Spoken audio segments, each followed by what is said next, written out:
Akhirnya Rusia masuk juga tentaranya ke Ukraina Timur. Putin mau belah negara Ukraina secara bertahap. Amerika Biden hanya bisa berkoar-koar menghujat Putin. Komunikasi politik dan langkah negara Amerika sekarang adalah nol besar. Maklum, si bosman ini beraliran politik agak mirip Republikan, khususnya Trump yang pro swasta, sangat anti kebijakan Biden yang heavy on government, mirip 6 presiden di Indonesia. Sehingga komennya sinis si bosman ini atas tindakan Biden, sesinis dan sepesimis langkah kebijakan luar negeri Wakanda dan kebijakan ekonomi di negeri Wakanda. Bener deh, Biden tidak pernah berani bertemu dan kontak langsung dengan Putin. Mungkin karena sudah pikun, seperti semua orang ketahui masalah kesehatan Biden ini, termasuk lemahnya si Kikling Harris yang suka cekikikan di depan publik ketika tidak bisa menjawab pertanyaan-pertanyaan. Pastinya penasihat-penasihat Gedung Putih membatasi langkah keduanya di publik internasional. Dan inilah sebenarnya masa yang ditunggu oleh New Mind untuk bergerak.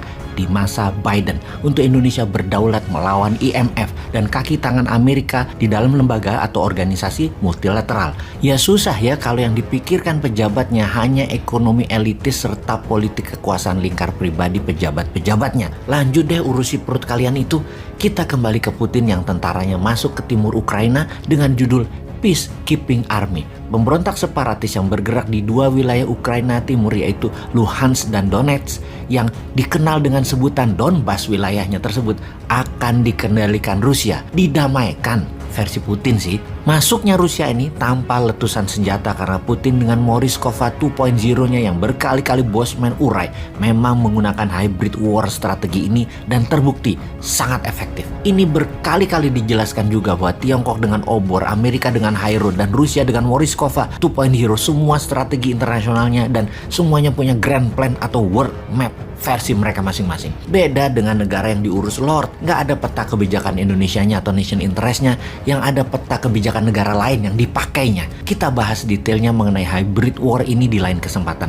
Memang susah kalau pejabat, nggak ada yang pernah ikut Lemhanas secara benar untuk mengelola negara Wakanda ini. Yang ada di kantongnya aja yang dipikirin. Nggak nyampe otaknya kalau menjadi pemimpin dunia bernegaranya. Kita kembali ke Donbas. Wilayah ini sejak Rusia mencaplok Crimea di tahun 2014 mengatakan kemerdekaannya dan akan bergabung ke Rusia.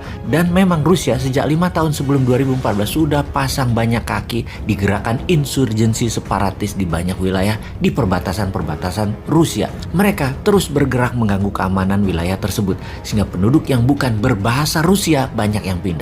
Ketika di Donbas saat ini semuanya sudah berbahasa Rusia. Ada gerakan separatis menyerang wilayah tersebut yang tujuannya mengusir mereka yang tidak sefaham beberapa minggu yang lalu. Dan inilah kode untuk Rusia untuk masuk. Dan sekarang akhirnya Rusia masuk dengan mengklaim misi perdamaian. Begitu masuk, pertempuran selesai.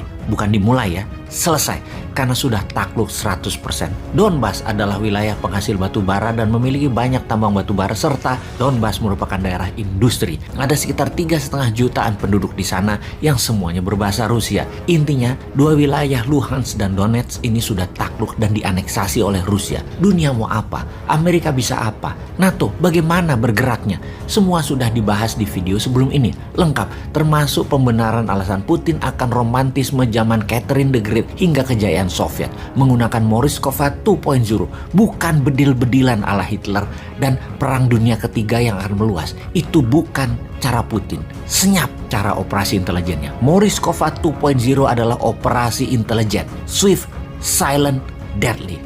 Kok sama dengan motonya Bosman ya?